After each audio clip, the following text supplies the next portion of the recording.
Llevando, hermano, la secuencia de lo que hemos tenido en estos días, los días domingo, sobre esta serie, ¿qué se debe de predicar en la iglesia? O el orden de la iglesia, perdón. Tenemos que, Dios nos está llevando cada domingo a una parte muy importante que tiene que ver con nosotros como familia, que tiene que ver como congregación, pero también tiene que ver lo que hacemos en Casa de Oración Sinaí. Yo le pregunto, ¿cómo salió hace 8 días al ser confrontado con la palabra? Y no le pregunto si nos gustó, porque déjeme decirle algo, cuando somos confrontados con la palabra, alguien nos lo tiene que decir. Amén. Sea como sea, Dios levanta a quien nos tenga que decir lo que debe de decirse conforme a la palabra de Dios. Mexicanamente se lo digo. Alguien nos tiene que decir nuestras verdades. Y deseamos que Dios nos hable aquí en la casa, en su casa, sus verdades, nuestras realidades, y que seamos confrontados con la palabra de Dios antes de que otra cosa suceda. ¿Está de acuerdo? Amén. Así que en esta tarde ya está listo. Amén. Bien. Cuando leemos este pasaje, el Señor Jesús, dentro del contexto, es un encuentro donde el Señor Jesús sana a un paralítico. Pero lo que me llama la atención es la parte inicial. Cuando el Señor llega a Capernaum, dentro de la historia, era un lugar conocido como la ciudad del Salvador. Él tuvo ahí muchas actividades, muchos compromisos, sanó a muchas personas, intervino en la sanidad de la suegra de Pedro. Estuvo también en Capernaum cuando los 4 amigos de un paralítico lo bajaron rompiendo el techo de la casa y finalmente el Señor sanó al paralítico. Encontramos también que en Capernaum tuvo la oportunidad de sanar a un hombre que tenía la mano seca delante de los religiosos, que finalmente fue juzgado, fue señalado por lo que él había hecho. Capernaum, cuando también resucita a la hija de Jairo. Y también ahí en Capernaum le da una palabra a Pedro para poder ir y pescar el pez, para poder obtener de ahí una moneda y poder pagar el impuesto que se le cobraba al maestro y al discípulo. Y en fin, Capernaum, al norte de Israel, cerca del mar de Galilea, y ahí es donde se suscita este evento, que al estar otra vez el Señor Jesús en Capernaum, después de algunos días se oyó que estaba en casa. Y de algunos días hemos oído que el Señor Jesús está en Casa de Oración Sinaí. Óigame esto, preocupémonos, pongámonos mal el día que no oigamos que el Señor Jesús está en casa. Cada culto tenemos que ver que el Señor Jesús esté, cada reunión que su presencia esté, cada ocasión de poder alabar y glorificarle, que el Señor esté con nosotros. Si no, no tiene sentido. Sino, ¿qué podemos hacer? Pues damos gracias, oramos y nos vamos, y cada quien se va a su casa, ¿no? Pero no es el caso. Seguidamente dice que inmediatamente se juntaron muchos de tal manera que ya no cabían, casi como ahorita, ¿no? O los días que hemos tenido reunión. Se oye que el Señor está aquí, nos juntamos de tal manera que ya no cabemos, ¿no? Y aquí viene la parte interesante. ¿Cómo dice en su texto, en la última línea?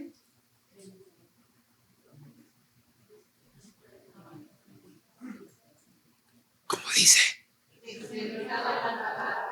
Una vez más, y les predicaba la palabra. Mira, hermano, cuando hay alguna persona que viene y recibe porque escucha, el predicador es un comunicador. Para gente que viene con inquietud, con alguna iniciativa de ver qué pasa, qué hacen, cómo lo hacen, por qué lo hacen, porque algunos dicen los cristianos son raros, llegar a la reunión de ellos es cantan, de repente levantan las manos, se sientan, o de repente lloran, de repente aplauden, de repente dicen, no los entiendo. Sí, la gente así lo ve, ¿no? Pero cuando llega el momento de la predicación, el comunicador tiene que dar a conocer algo porque es parte de ello. El mensaje como un contenido de un emisor, lo cual lo transmite hacia un receptor y a través de un canal específico. Pero también debe de haber un oído dispuesto. Pregunta, ¿venimos con un oído dispuesto? Amén. Rápidamente, la diferencia entre oír y escuchar es que oír es un acto biológico normal. Oír es un acto biológico normal. ¿Sí estamos oyendo? Amén. Ok. Pero escuchar es una acción voluntaria y consciente para atender algo. Repito, escuchar es una acción donde tenemos que estar consciente y tener también nuestra voluntad. Entonces, cuando la palabra nos dice en muchas ocasiones que debemos de escuchar, tenemos que poner nuestro oído en una actitud de voluntad para poder recibir la palabra de Dios. Así que venimos con nuestra voluntad y conscientes de escuchar la palabra de Dios. ¿Dicen amén? Amén. Rápidamente. Predicar la palabra no es divagar. Si hay algo que dentro de las normas pastorales y de la disciplina de enseñanza es que la prédica debe de llevar un orden homilético, hermenéutico, con todas las características, porque por algo están estudiando quienes están estudiando la palabra. Pero también nosotros hemos aprendido y estamos aprendiendo que la palabra de Dios está en un orden, por lo tanto tenemos que vivir y predicar en un orden también conforme lo demanda la palabra de Dios. Amén. Leemos la palabra de Dios también en orden. ¿Usted lee la palabra en orden? ¿O como se le ocurre? Leo al final, luego a la mitad, lo cambio de capítulo, empiezo por el verso 1, 2 y 3, pero como que ya entendí la idea, me voy a otro salmo, otro capítulo. No es así. Lo que iniciamos lo terminamos. Leemos verso 1 y nos vamos hasta el final. Iniciamos el capítulo 1 y capítulo final del libro, de la epístola, de la carta o del libro, todo lo leemos. ¿Sucede o no sucede? Quiere decir que tenemos que ordenarnos en la palabra de Dios. ¿Ok? La predicación, déjeme decirle que no es para pasar un tiempo ni de entretenimiento ni para pasarla bien. El que nos prediquen como Dios permita que prediquen la palabra para nosotros no es para pasarla bien. Somos confrontados con nuestros pecados, somos confrontados con nuestras faltas, somos confrontados con nuestras actitudes, con nuestro carácter, somos confrontados por la forma de vida que llevamos. Y si somos confrontados es porque Dios sabe que necesitamos cambiar, ser diferentes, ser gente de cambio, con distinción. Y estamos siendo cambiados y transformados sobre un proceso, pero con el poder y la ayuda de Dios. ¿Pueden alabar al Señor los que están siendo transformados? Somos llamados a predicar lo que Dios ha dicho que prediquemos. Una predicación lleva también el toque de la presencia de Dios y la guianza del Espíritu Santo. No se nos olvide la guianza y bendición del Espíritu Santo. Amén. Dice la palabra de Dios, finalmente apareció los 11 mismos discípulos, estando ellos sentados a la mesa, y les reprochó su incredulidad, pero también la dureza de su corazón, porque no habían creído a los que le habían visto resucitado. Y les dijo, id por todo el mundo y predicad el evangelio a toda criatura. Casa de oración Sinaí, sucede esto, tenemos que predicar. Veamos entonces, hermanos, qué se debe predicar en la iglesia. Repita conmigo, ¿qué se debe predicar en la iglesia? Dígalo. Amén. Inmediatamente se juntaron muchos, de manera que no cabían ni aún en la puerta, y les predicaba, ¿qué cosa? ¿Qué les predicaba? Amén. ¿Vamos bien, hermano? Mire, yo me comprometí hoy, espero que lo corte después en el video, me comprometí a terminar pronto. Se ríen, ¿verdad? Sí, ya lo conozco al hermano. Pero el predicar es una necesidad. Diga conmigo, predicar es una necesidad. Y dijo el Señor en Marcos 13:10, y es necesario que el evangelio sea predicado antes a todas las naciones. Luego escribe el apóstol a los romanos, porque no me avergüenzo del evangelio, porque es poder de Dios para salvación a todo aquel que cree, al judío primeramente y también al griego. Ante este panorama, hermanos, rápidamente veamos qué se debe de predicar en la iglesia. Número 1, a Jesucristo como el centro de todo mensaje. No podemos ni debemos tener fuera al Señor Jesucristo cuando Él es, está y debe de ser el centro de todo mensaje. Predicar que nuestro Señor Jesucristo es Dios, que vino a habitar entre los hombres, que por amor a nosotros pecadores murió o se entregó en la cruz, murió y resucitó, pero que ahora está sentado a la diestra de Dios Padre, siendo exaltado, glorificado como príncipe salvador. Yo esperaba un amén. Me fui muy largo, ¿verdad? Creo que se lo extendí mucho. Pero ese es exactamente el centro que Jesucristo en todo mensaje debe de ser abordado. Jesucristo dentro del mensaje juega un papel muy interesante, muy básico y central. Mire bien, dentro de la palabra de Dios encontramos muchas figuras simbólicas, tanto del Antiguo Testamento y algunas figuras donde el Señor Jesús es representado, por ejemplo, Moisés, tipo del Señor Jesucristo. El tabernáculo de Moisés tipifica totalmente a Jesucristo. Mismo Melquisedec. Isaac tipológicamente habla del Señor Jesús. Isaac, cuando fue ofrecido en un sacrificio por su padre Abraham en el monte Moria, llevando el mismo la leña para el sacrificio. Jesucristo, bajo la misma figura, fue llevado al monte, llevado sobre un madero o simbólicamente la leña para ser sacrificado. Podemos seguir hablando de David, José mismo. Tenemos mucha simbología, mucha tipología.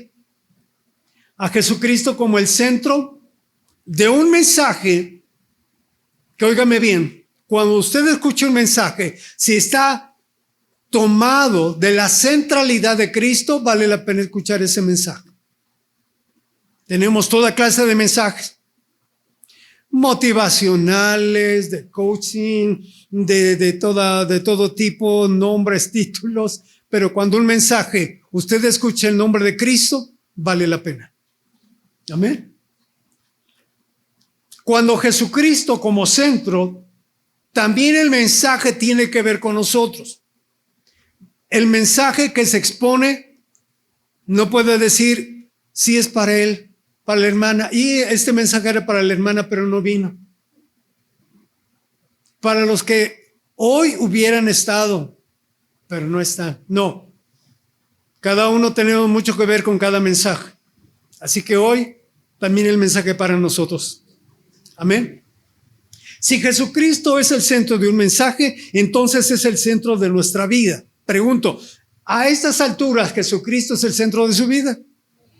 Amén. ¿Sí? Nos movemos en Él, vivimos en Él, caminamos con Él, tomamos decisiones con Él, nos enfrentamos a situaciones con Él. La barca se está hundiendo, pero el Señor está con nosotros. Él es el centro de nuestra vida, decía el apóstol Pablo. Ya no vivo yo, ya no se trata de mí, ya no vivo yo, mas Cristo vive en mí. Y lo que ahora lo vivo en la fe del Hijo de Dios, el cual me amó y se entregó a sí mismo por mí. Eso es una vida centrada en Cristo Jesús. Después encontramos que el Señor Jesucristo siempre buscó la forma de dejar una huella en el corazón de todos los que les escuchaban. Finalmente decir, para que puedan ver, para que puedan escuchar y para que puedan percibir que yo puedo ser el centro de su vida. Y se preocupaba. Y les hablaba y les daba el mensaje de salvación, o el mensaje: hijo, tus pecados te son perdonados. Toma tu lecho y ve a tu casa. Pero para que veas que el Hijo del Hombre tiene poder y autoridad para perdonar pecados, y le dice al paralítico esas palabras, y el paralítico se levanta y se va. Él quería y quiere todavía ser el centro de tu vida. Tómalo en cuenta en todo. Dirá, hermano, pero ¿a poco en algunas cosas así simples? Y sí. Porque déjenme decir que hay cosas simples que a veces se convierten en una complicación, en una dificultad. Pero antes de que pase, el Señor puede estar ahí. Amén. Si Jesucristo es el centro del mensaje, el centro de nuestra vida, también es el centro de nuestra alabanza. Amén. Cuando Jesucristo es el centro de nuestra alabanza, usted se puede levantar en la mañana cantando, activa el botón de alabanza, no sé dónde sea, pero se conecta un botón de alabanza y empieza a alabar al Señor. Cuando Jesucristo es el centro de alabanza, a mitad de lo que están haciendo, y empieza, hermano, a fluir la alabanza. Algo que está haciendo el Espíritu Santo hoy en día es, cuando andamos en algunas cosas, actividades, viene y pone en nuestra mente alguna alabanza, alguna letra, e inmediatamente se activa y empieza a cantar. ¿Sí le sucede? Amén. Cuando el Señor Jesús es el centro de la alabanza, nos enfocamos incluso en los cánticos que son nuevos, algunas cosas que son letras nuevas también, como ahorita rompecabezas, no sé cómo le llaman a este cántico, que se necesita aire. Me suena un trabalenguas largo, y otra vez, déjenme agarrar aire, no se vale. Pero no lo estamos aprendiendo, vamos bien, ¿no? Creo que no lo estamos aprendiendo. Y los cánticos que bendicen nuestro corazón, que bendicen nuestra vida, es porque Jesucristo está en el centro de él. Cuando hay letra, y yo le digo una cosa, preocúpese por estudiar la letra, vea lo que canta, que tiene sentido. Porque hay letras hoy en día que no se sabe a quién le están hablando, si a él, a ella, o por qué está así, y de repente uno tiene que entrar a filosofar para poder entender qué está diciendo, porque aún en la estructura musical está rara y extraña. Hoy cantan, hermano, como con pujidos, así como que, ay, yo sé, ¿qué es eso? Y se lo digo con certeza, y no traigo los nombres ni la letra porque no está aquí, no quería ponerlo así. Pero yo una vez escuchando dije, ¿qué cosa? ¿Qué es eso? Y eso me remontó a ver cómo, mire, Moisés tenía en el centro de toda su vida a Dios de una manera gloriosa. Y entonces él llega a componer lo que llamamos el Cántico de Moisés. ¿Sí han leído el Cántico de Moisés? Levanten la mano los que han leído el Cántico de Moisés. 845, 900, gracias. Léalo y búsquelo, no le digo dónde, le doy la tarea que lo busque. Busque dónde se encuentra el Cántico de Moisés. Pero cuando Moisés se levanta delante del pueblo y empieza a entonar esa canción, ¿cómo se imagina usted que cantó Moisés después de haber salido de Egipto, de haber visto el poder de Dios, de haber visto la bendición de cruzar el Mar Rojo y dejar atrás a Faraón y todo su ejército completamente destruido? ¿Cómo cree que cantó? Ay.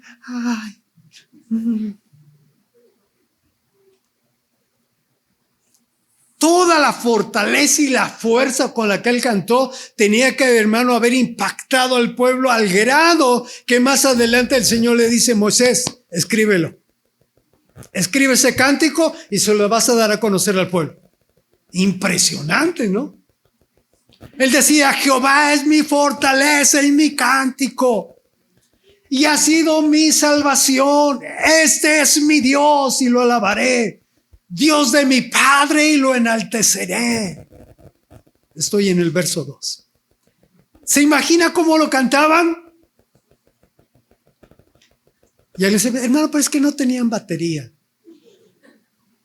Es que no tenían. ¿Sí? Aclaro algo. ¿Qué cree? Hay canciones que la música no debe de ir arriba de la letra de la canción. La letra es más importante. Y no estoy demeritando la música. No, va acorde. Pero la letra para Dios es más importante. No me enojo si alaban al Señor. No sé en qué modo venimos ahora, hermano. ¿En qué modo venimos? Alabe al Señor. La alabanza no es para mí, la alabanza es para el Señor. Rápidamente, déjeme avanzo. Veamos qué se debe de predicar en la iglesia.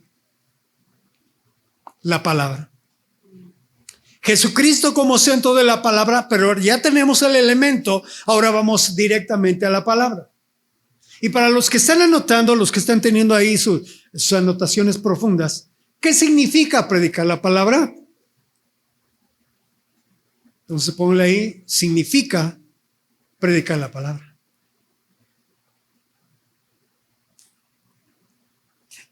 ¿Sí? No hay más. No hay más definición profunda, es todo. ¿Qué hizo el Señor Jesús? Predicaba la palabra. ¿Qué dejó de encargo el Señor Jesús? Predicar la palabra. Entonces el predicar la palabra no significa, amados hermanos, que tenga que enfocar, es que la palabra de qué, de dónde salió, no, pues de aquella serie, de tal película, pero viene tal película y voy a ir para... No, eso no es el mensaje. El mensaje es Cristo en todas sus expresiones y la palabra que dejó el Señor, esto es de aquí. ¿Desde dónde vamos a predicar? Desde Génesis hasta Apocalipsis. ¿Se acaban los mensajes? No. Para mí se me hace extraño, raro y a veces hasta me da escalofrío. Algunos que yo he escuchado que ya quieren dejar de predicar porque ya no saben qué predicar. O sea, ¿ya se acabó esto? No.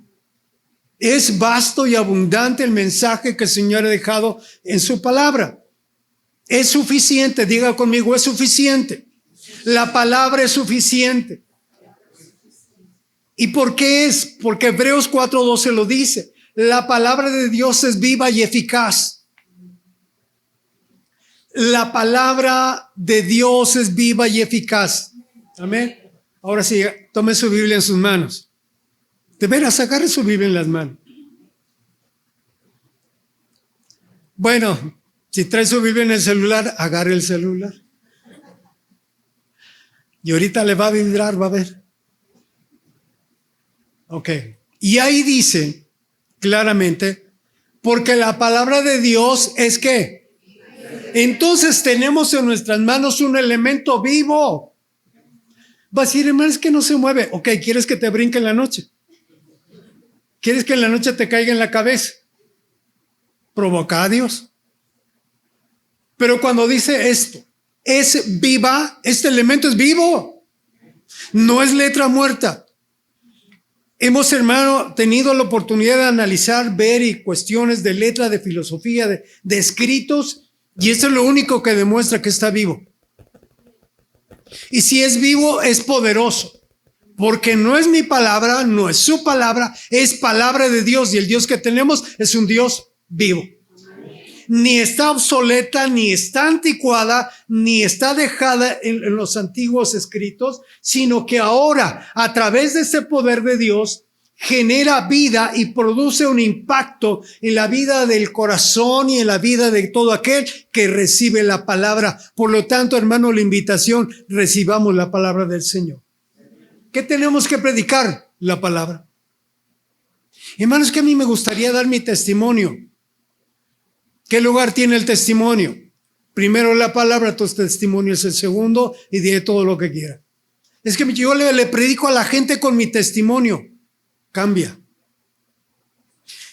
Es que mi vida era fea, sucia, oscura, estaba en el lodo, así, así, así. Me encontraba flaco, cansado, ojeroso y sin ilusiones.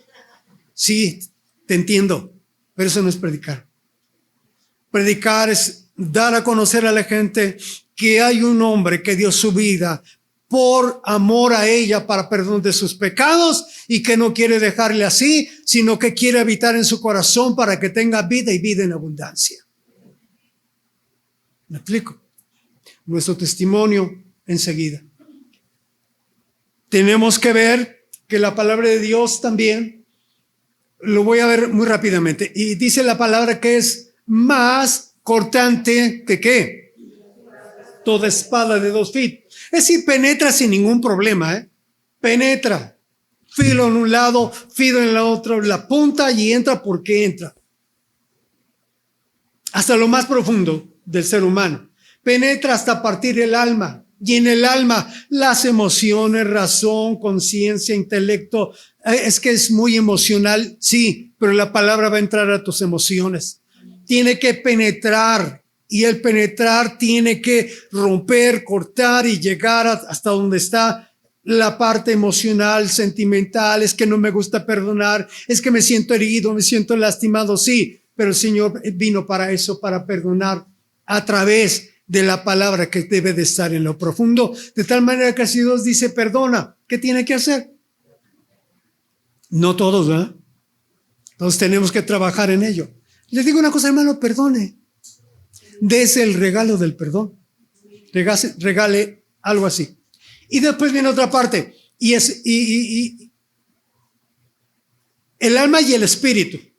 Y el espíritu es la parte del ser humano diseñada para establecer relación con Dios. El espíritu tiene mucho que ver, pero la palabra es la que penetra para tocar, ministrar, hacer la obra, tocando el espíritu y dando vida y bendición para que a través de ello el hombre pueda tener esa relación con Dios.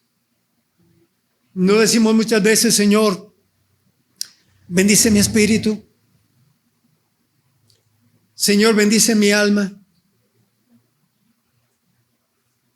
Tenemos esa parte de que la palabra es importante y vital y tiene que cortar y llegar al espíritu y llegar al alma. Y enseguida dice, y las coyunturas, toca las coyunturas. Las coyunturas son los puntos donde se unen los huesos o más huesos. Están compuestos por esos cartílagos y demás y otras cosas que hacen la fusión vital de movimiento. ¿Y eso de qué habla? Que la palabra cuando llega y entra a tocar las coyunturas, toca tu voluntad. Es que yo no lo hacía, pero siento en mi corazón hacerlo. Es que no tenía yo, sí, pero ahora por la palabra estamos siendo movidos a hacer la voluntad de Dios. Por la palabra somos movidos para tener la bendición de Dios en qué? Que ahora Dios nos está poniendo en acción, en servicio para hacer lo que Él quiere que hagamos. Por eso está la palabra de Dios. Y la palabra de Dios nos mueve precisamente a compartir, a mover lo que es el mensaje del Señor. Y en este sentido, termina por ahí, que llega a los tuétanos. ¡Ah, qué fuerte! ¿Y los tuétanos hasta dónde están? Hasta lo más profundo del hueso. Es que yo soy duro. Yo vengo a la iglesia por lo que sé, pero yo soy duro. Pero cuando penetra la palabra, hasta el más duro es quebrantado por la palabra de Dios. Amén.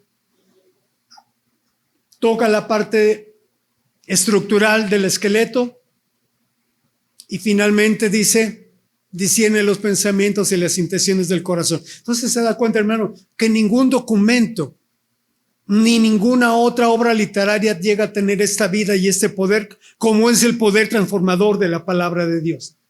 Tenemos que predicar la palabra de Dios. Amén. Fíjese bien. En otro sentido, veamos que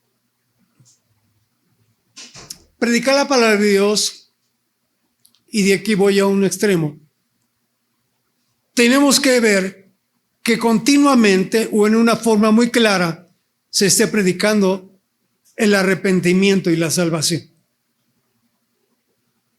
Y se lo aclaro así. Hay algunas congregaciones donde no tocan esto. No se predica el arrepentimiento ni la salvación. No les preocupa, no les inquieta. A nosotros sí, casa de oración sí. Por eso vea que de repente hay tiempos, ocasiones en que tenemos que abordar y decir, Señor, venimos en esta tarde, queremos pedirte perdón. Perdona mi pecado, perdona mis actitudes, perdona mi forma de ser, perdona, y empezamos a decirle, Señor, mi conducta, mi actitud, fui grosero, hice esto y esto, Señor, perdóname. Y se lo tenemos que decir al Señor. Porque como una parte necesaria y vital del cristiano, porque después se van acumulando cosas, de tal manera que encontramos cristianos amargados. Un cristiano amargado es porque no ha soltado, porque no ha perdonado, porque no desea un cambio, porque no desea una transformación de su corazón y su vida se hace amarga. Por lo tanto, tenemos que recurrir al arrepentimiento. Y tenemos que vivir lo que dice la palabra. Desear la salvación. Nosotros ya estamos de este lado, pero hay gente que necesita ser salvo. ¿Ya se dio cuenta? Nuestros vecinos, primos, el primo que anda mal, el tío que anda mal, hasta el abuelo necesita salvación. Sí, amén, hermano. No solamente es de este lado, también tenemos que ver que la palabra que encierra estos dos aspectos, arrepentimiento y salvación, tiene que llegar a la gente. Amén. Y tenemos que orar para cumplir este propósito. Lo dijo el Señor Jesús. Y es parte de lo que estamos tocando en el discipulado con los hermanos del bautismo. Y de hacer discípulos a todas las naciones. Sí, pero para ser discípulos tenemos que predicarles de arrepentimiento, de salvación, de perdón de pecados. Porque es lo que la gente y los medios y todo es lo que más abunda. Es lo que más vemos, es lo que más vivimos día con día. Pero tenemos que predicarlo. Amén. Continuamos. Tenemos que ver, hermano, también que la parte de predicar nos lleva que la palabra tiene que ser práctica. ¿Ya se dio cuenta que vivir el evangelio es práctico? ¿Sí? Levanten la mano los que ya se dieron cuenta que el evangelio es práctico. Es práctico, hermano, al 100%. Es práctico porque nos lleva a confiar lo que acabamos de cantar. El Señor es mi pastor, nada me falta. Es práctico porque estoy confiando que Dios nos bendecirá, que Dios proveerá, que Dios nos ayudará, que Dios estará con nosotros porque es el pastor y Dios nos bendecirá. Es práctico porque el Señor me está diciendo qué debo de hacer en situaciones difíciles, complicadas, en luchas, en adversidades. Está diciendo el Señor, clama a mí, yo te responderé. ¿Quieres que Dios te responda? Tenemos que orar. Práctico y definitivo. Práctico, estamos en el tiempo, en el terreno del ayuno, como se está haciendo en estas semanas. ¿Sí? ¿Se está viendo respuesta? Sí. Aún para nosotros algunas cosas hoy hemos visto como una respuesta de parte de Dios. Entonces, ¿ayunar trae respuesta? Sí. Tampoco el ayunar no es para torcerle la mano. Señor, ahora sí, como voy a ayunar, es más, voy a ayunar 40 días y 40 noches y me contestas porque me contestas. No. Tampoco es torcerle la mano a Dios. Tiene que haber un sentido real, claro y práctico del por qué. Por lo tanto, la palabra tiene que ser práctica. Santiago 1:25 dice, no siendo oidor olvidadizo. Sí lo escucho, pero me olvido. No, sino hacedor de la obra, ese será bienaventurado en lo que hace. Entonces tenemos que ser de una vida práctica, de una vida consistente en vivir lo que la palabra de Dios dice. De tal manera que en algún momento usted pueda decir, ¡ay de mí! Porque sé que algunas hermanas así lo hacen con su dedito. ¡Ay de mí! Porque se lo aplican a quienes no. ¡Ay de mí si no practico la Biblia! ¡Ay de mí si no obedezco lo que Dios me está diciendo! ¡Ay de mí! Y eso debe de ser real. Cuando vemos que la vida de la palabra llevada a la práctica nos trae resultado, quiero decirle, hermano, que vale la pena. Y vale la pena cuando vemos que esto, aunque a lo mejor usted no lo vea de momento ahorita, pero esto le va a dejar bendición. Me llama la atención cuando el apóstol Pablo está hablando con los discípulos en una reunión, algo por ahí, y hace una observación, le habla al pueblo también de Corinto. Le dice, miren una cosa, como la vida es práctica, yo con gusto me voy a gastar. Y con gusto gastaré también lo que es mío. Y lo voy a hacer que se gaste por amor a ustedes. Se los estoy parafraseando. Y yo cuando leí esto, hermano, a mí me impactó. Decía, qué calibre de hombre que veía eso como algo práctico y decir, si Dios me dice que lo hago práctico, lo hago. Y de tal manera que ahorita, ¿de qué se trata? Se trata de gastar. Y él decía, yo me voy a gastar. Es más, no sé si lo hizo, ¿verdad? Pero tal vez se tocó ahí las monedas, las bolsas que traía. Decía, voy a gastar lo mío, ¿qué les parece? Yo le pregunto, ¿usted se ha encontrado un hermano así que diga, sí, hermano, no te preocupes, me voy a gastar lo que tengo, me lo gasto contigo? Nadie dice, un silencio, entonces, que no, hermano, no he encontrado a nadie. Ni me pagan el talento, ni me dispara nada. ¿No? Y el apóstol Pablo había encontrado una forma práctica del evangelio de decirle, ok, yo gastaré lo mío, pero ¿qué creen? Lo voy a hacer por amor a ustedes, aunque ustedes me dejen de amar. Qué fuerte, ¿no? Como diciendo, no me importa si me aman o no. Yo los amo a ustedes y por amor a ustedes hago lo que hago. Y la Biblia dice, amarás a tu prójimo como a ti mismo. Práctico y real. Hermanos, en la casa de oración de Sinaí se tiene como norma poner atención al mensaje del Señor. No es el testimonio del predicador. No es la historieta, ni la falacia, ni la fantasía que se está expresando. No es eso. Es que debemos de tener, que de ahora en adelante, ahora con más conocimiento de causa, debemos de tener cuidado de lo que se predique en la iglesia. ¿Qué se debe de predicar? ¿Qué se debe de predicar? La palabra de Dios. Finalmente, considerando, hermano, esto, hemos visto, predicar en la iglesia significa tener a Jesucristo como centro del mensaje.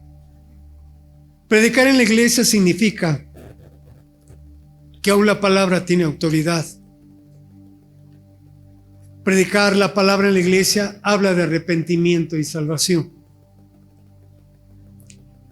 Y finalmente, predicar la palabra es con una vida práctica.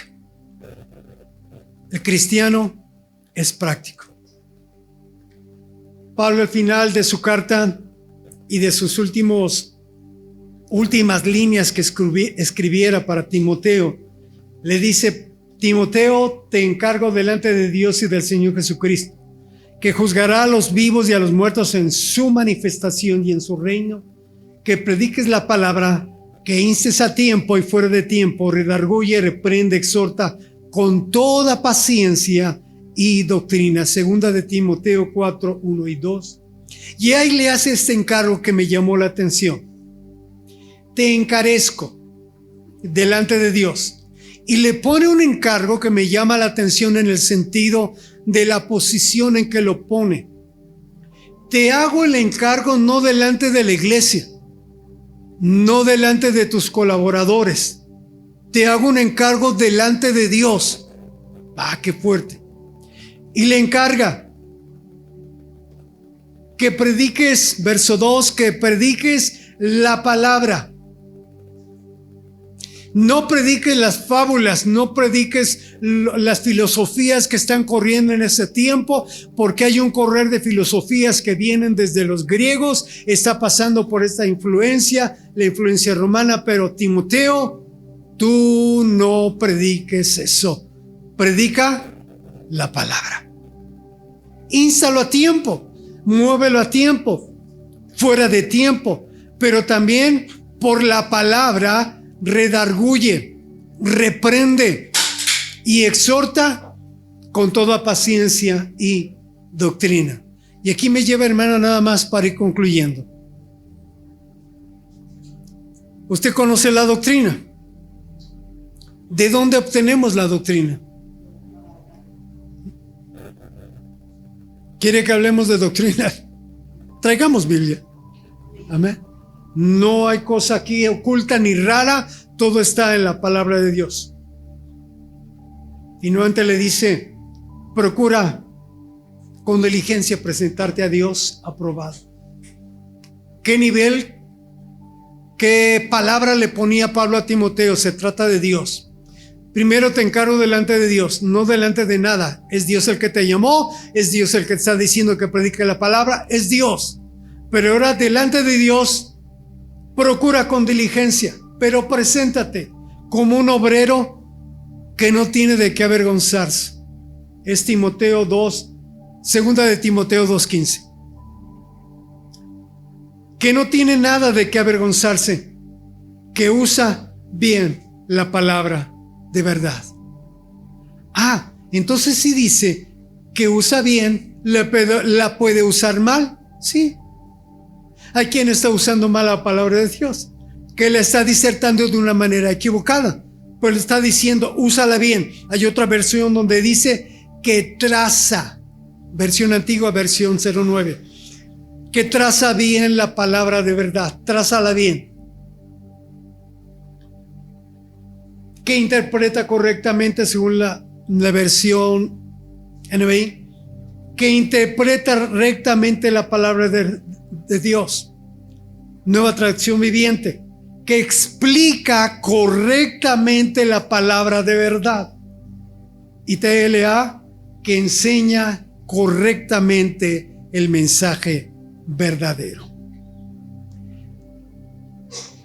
Por lo tanto, tenemos tarea, predicadores, maestras, instructoras, maestros, tenemos tarea. Seguir predicando la palabra. Seguir predicando lo que Dios ha dejado aquí. Lo que Dios muchas veces nos da, sabiendo que tenemos que predicar, nos da el mensaje. Y hemos encontrado, óigame bien, que para poder predicar hay que buscar, hay que entrar a lo profundo, hay que llegar a los terrenos espirituales movidos por el Espíritu Santo para poder entender qué es lo que Dios quiere para la iglesia. No es a mi gusto, déjeme decirle. Es más, la iglesia no está para predicar al gusto del pueblo. Se la cambio. Hay iglesias que están predicando al gusto del pueblo, lo que quiere la iglesia. ¿A quién les traemos para predicar? ¿A quién les traemos para esto? ¿A quién les traemos? No, al hermano fulano de tal, porque no predica y uno se ríe tanto cuando predica. Es tan chistoso el hermano para predicar. Tiene tantas historietas. Habla. Sí. No. Oígame bien, y ya casi termino, un minuto. El evangelio no es broma. El evangelio no es chiste. El evangelio no es diversión. El evangelio es poder de Dios. Y con el poder de Dios no se juega. Y el poder de Dios no se manipula. Y el poder de Dios es respaldado por el Todopoderoso del cielo para hacer su obra en medio de nosotros. Por lo tanto, el predicar la palabra es responsabilidad, es algo muy serio. Pero que Dios nos siga edificando, que Dios nos siga hablando. ¿Quiere que Dios le siga hablando, hermano? Necesitamos palabra. No solamente oidores, sino hacedores. Véngase cada día a cada reunión. Dígale a su oído: oído, hoy vamos en modo de escuchar. Y vamos a escuchar palabra de Dios. No voy a ser como aquel hermano que decía: sí, cuando venga, límpiese el oído. Y venga dispuesto a escuchar palabra de Dios. Alma mía, necesitas palabra de Dios. En la semana dígale: alma mía, necesitas palabra de Dios. Lea palabra, pero también venga dispuesto a escuchar la palabra de Dios. Póngase de pie.